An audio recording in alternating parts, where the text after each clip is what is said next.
Assalamu alaikum everyone. This is Sir Noor and we are learning English language.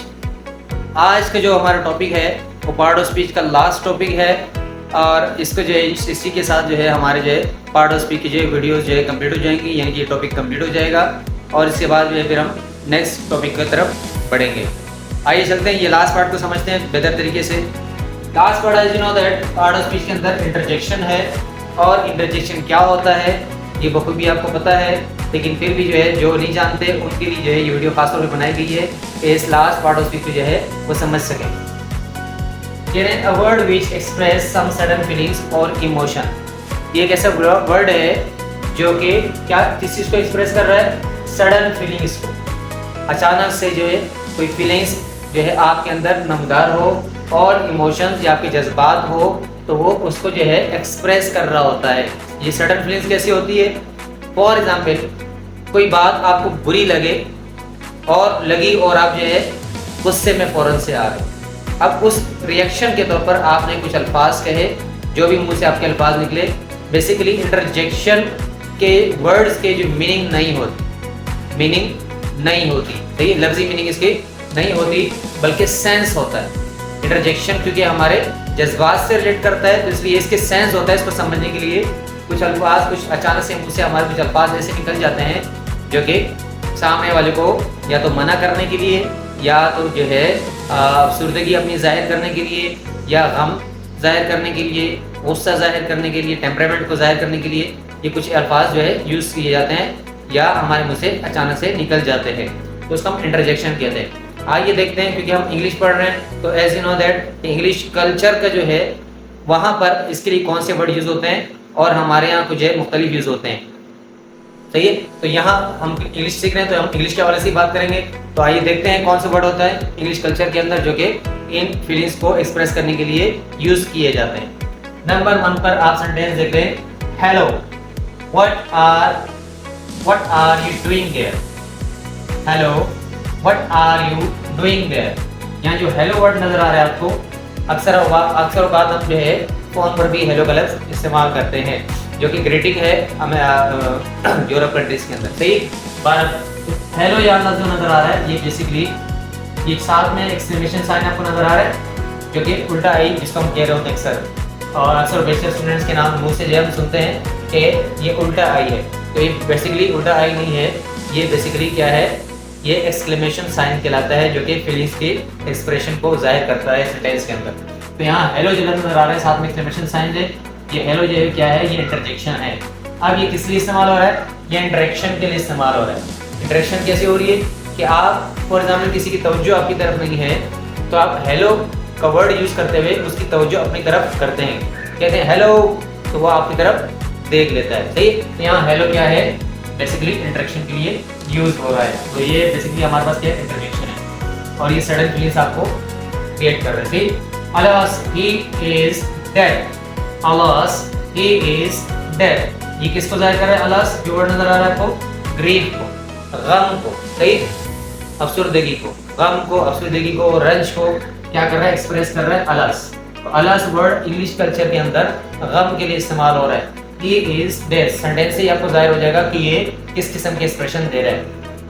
He is dead, alas वो मर गया है। ठीक, तो ये किसी के मरने पर अफसोस ही किया जाता है, इसलिए ये गम का इज़हार किया जा रहा है अलास वर्ड के जरिए। नेक्स्ट हमारे पास है हुर्रा।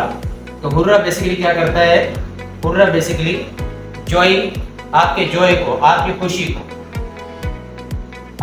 को जो है जाहिर कर रहा होता है हुर्रा, यानी कि कोई ऐसी चीज़ जिसके लिए आप मुसलसल मेहनत कर रहे थे और वो चीज़ आपको मिल गई या आप उसमें कामयाब हो गए अपने टारगेट के अंदर और आपको जो है बहुत ज़्यादा खुशी महसूस हुई, तो उस हवाले से लफ्ज़ है इंग्लिश के अंदर हुर्रा। हुज्जा भी इस्तेमाल होता है और हुर्रा भी इस्तेमाल होता है इसके लिए, जॉय के लिए। ठीक, तो यह एक्सक्लेमेशन साइन के साथ है, तो ये हुर्रा क्या है, हमारे पास इंटरजेक्शन है जो कि आपकी खुशी को एक्सप्रेस करता है।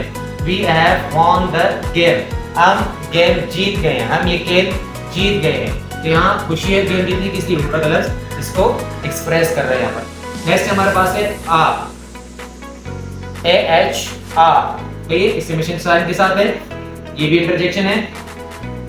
हैव दे गॉन, क्या वो जा चुके हैं, यानी कि कोई आप कहीं दूर से आ रहे थे या कोई बाहर से आ रहे थे या कोई दूर से आ रहे थे या दूसरे शहर से आ रहे थे, तो आपके आने से पहले जो है किसी और की जो है फ्लाइट थी, फॉर एग्जाम्पल आपके फ्रेंड थे तो उनकी फ्लाइट थी, तो आपको देर हो गई और वो जा चुके थे, तो उस पर आपने कहा आ हैव दे गॉन, क्या वो जा चुके हैं, तो आपको क्या हुआ, सैडनेस हुई, अफसुर्दगी हुई, अफसोस हुआ, दुख हुआ आपको। तो ये आ जो है सैडनेस को जो है एक्सप्रेस कर रहा है इस सेंटेंस के अंदर। अगला सेंटेंस है हमारे पास, oh I got such a friend, oh I got such a friend. Oh यहाँ पर जो है एक्सक्लेमेशन साइन के साथ है और ये बेसिकली क्या है, इंटरजेक्शन है। यहाँ पर ये किस चीज को एक्सप्रेस कर रहा है, सरप्राइज को।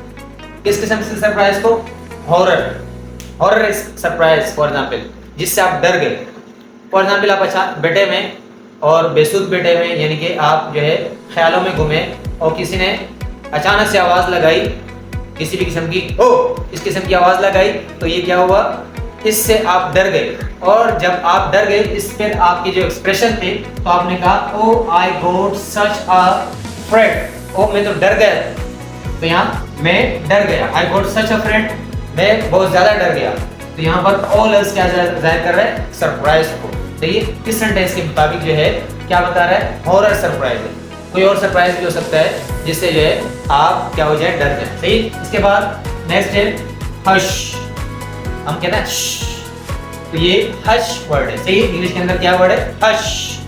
They don't make a noise, शोर नहीं कीजिए, शोर ना करें। सही। तो ये अक्सर टीचर जो है अपनी क्लास के अंदर बच्चों को कहते हैं, तो डोंट मेक अ नॉइज के साथ हश का लफ्ज इस्तेमाल होता है, जो कि किसके लिए, निगेशन के लिए इस्तेमाल हो रहा है। हश किसको इंडिकेट कर रहा है, निगेशन, मना करने के लिए। ठीक। तो बेसिकली हश क्या है, इंटरजेक्शन है और ये निगेशन के लिए इस्तेमाल हो रहा है, क्योंकि सेंटेंस में ये आपको नजर आ रहा है, डोंट लफ्ज नजर आ रहा है, जो कि मना किया जा रहा है कि ऐसा ना करें। नेक्स्ट हमारे पास है ब्रेवो, ब्रेवो एक्सक्लेमेशन साइन के साथ है और ये ब्रेवो क्या कर रहे हैं यहाँ पर, you did a good job, bravo you did a good job, ये अप्रूवल दे रहे हैं, यानी कि जो आपने काम किया वो सही किया, यानी कि अपनी तरफ से क्या दे रहे हैं, सपोर्ट दे रहे हैं, अप्रूवल दे रहे हैं, जहाँ जबरदस्त काम किया आपने। तो यहाँ पर ब्रेवो जो है शाबाश का लफ्ज इस्तेमाल होता है उर्दू के अंदर, तो ये उसके लिए ब्रेवो का लफ्ज इस्तेमाल होगा। अगर आप किसी को शाबाशी देना चाहते हैं तो ये आप उसको ब्रेवो के साथ जो एक्सप्रेशन है उसके साथ जो है आप अगला जुमला बना सकते हैं। ठीक। जैसे कि यहाँ पर बना हुआ है, bravo you did a good job, शाबाश तुमने बहुत अच्छा काम किया। तो यहाँ पर जो है क्या है, अप्रूवल दे रहे हैं, आप जो है अपनी एक्सप्रेशन को इंटरजेक्शन के तौर पर यूज कर रहे हैं। नेक्स्ट है फॉर शैम, फॉर शैम दो लिहाज से इसकी मीनिंग बन सकती है। फॉर शैम की लानत हो तुम पे, या फिर फॉर शैम तुम्हें शर्म आनी चाहिए। तो इस तरीके से दो अल्फाज इस्तेमाल कर सकते हैं। अब इस लफ्ज से ही आपको जाहिर हो रहा है कि एक्सप्रेशन किस किस्म में होंगे, उससे क्या होंगे। सही। तो you did wrong with him, तुमने उसके साथ गलत किया, यानी कि तुमने उसके साथ गलत बिहेव किया या गलत सलूक किया या गलत जो है उसके साथ क्या कहते हैं इसको, धोखा दिया किस्म का, या फिर जो है आपने जो है डिसएग्रीमेंट किया। तो उस लिहाज से कोई भी सेंस आप ले सकते हैं इस लिहाज से। तो यहाँ पर जो फॉर शैम है ये किस लिए इस्तेमाल किया जा रहा है, क्रिटिसाइज के लिए। आप क्रिटिसाइज, तनकीद कर रहे हैं, तो तनकीद के लिए, तनकीद के एक्सप्रेशन के लिए आप जो इस्तेमाल करेंगे फॉर शैम का लफ्ज इस्तेमाल कर सकते हैं। For sham you did wrong with him, तुम्हें शर्म आनी चाहिए या तुम पे लानत हो, you did wrong with him, तुमने उसके साथ गलत किया। सही। तो ये हमारे पास कुछ इंटरजेक्शन है, इसके अलावा भी और भी बहुत सारे हैं जो कि इस्तेमाल किए जाते हैं और अपने जो एक्सप्रेशंस होते हैं उसको जो है ये एक्सप्रेस कर रहा होता है। तो बेसिकली ऐसे वर्ड जिनकी मीनिंग नहीं होती, यानी कि जैसे सारे वर्ड्स हैं इसकी कोई मीनिंग नहीं है, लफ्जी मीनिंग नहीं है, लग़वी मीनिंग हम कह सकते हैं, जो कि सेंस के लिहाज से किस तरीके से ये सेंटेंस इस्तेमाल हो रहा है। तो सेंटेंस को पढ़ने के बाद आपको पता चल जाएगा कि ये जो लफ्ज़ है ये किससे इस्तेमाल हो रहा है, कि ये क्रिटिसाइज के लिए इस्तेमाल हो रहा है, अप्रूवल के लिए इस्तेमाल हो रहा है, नेगेशन के लिए इस्तेमाल हो रहा है, सरप्राइज के लिए इस्तेमाल हो रहा है, सैडनेस जाहिर करने के लिए इस्तेमाल हो रहा है, जॉय खुशी को जाहिर करने के लिए इस्तेमाल हो रहा है, ग्रीफ गम को जाहिर करने के लिए इस्तेमाल हो रहा है, इंटरेक्शन किसी को अपनी तरफ मुखातिब करने के लिए इस्तेमाल हो रहा है। तो ये लास्ट पार्ट जो हमारा था, यानी कि पार्ट ऑफ स्पीच का लास्ट पार्ट था जो कि इंटरजेक्शन कहलाता है। इसी के साथ जो है हमारा जो है पार्ट ऑफ स्पीच का जो टॉपिक है वो अल्हम्दुलिल्लाह आज कंप्लीट हो गया है। तमाम वीडियो अब तक जो बन चुकी हैं आप सबसे गुजारिश है वो सब के सब आप वीडियो जो है लाजमी देखें, ताकि आपका पार्ट ऑफ स्पीच के जो कॉन्सेप्ट है वो सही तरीके से क्लियर हो सके। आप इसको सही तरह से बेसिक्स की तरह जो है समझने की कोशिश कीजिए। किसी भी पार्ट ऑफ स्पीच के हवाले से जहाँ जो वीडियो आपको देख रहे हैं और जिसमें कोई भी एक बात भी आपको समझ ना आई हो, तो किसी एक पॉइंट को, किसी एक चीज़ को जो आपको जो समझ ना आई हो, आप उसके हवाले से कमेंट्स के अंदर जो है क्वेश्चन सवाल कर सकते हैं। और इसके साथ साथ जो लास्ट वीडियोस आपकी चल रही हैं, तो उसमें इंशाल्लाह लास्ट वीडियोस के अंदर जो है मैं अपना एक व्हाट्सएप कॉन्टेक्ट नंबर भी दूंगा, ताकि जो है जो ख़ास तौर पे पाकिस्तान के अंदर रहने वाले और बाहर ममालिक के भी रहने वाले हैं, तो वो हम मुझसे भी इस पर रब्ता कर सकेंगे इस व्हाट्सएप नंबर के थ्रू, ताकि जो है एक ग्रुप क्रिएट किया जा सके जो इंग्लिश लैंग्वेज को जो है सीखना चाहते हैं। तो इस हवाले से जो है उसको जो है वीकली या डेली बेसिस के ऊपर जो है इंफॉर्मेशन दे दी जाएगी। और जो जिनको जो है कोई मसले मसाइल पेश आ रहे हो, तो वो भी इस व्हाट्सएप ग्रुप के अंदर जो है वो ज्वाइन कर सकेंगे। बहरहाल फिलहाल के लिए जो है आप कमेंट्स में जो है आप ये सवाल जो है कर सकते हैं। तो टॉपिक के जो है आज जो है ये टॉपिक कंप्लीट हुआ। अल्लाह हाफिज़।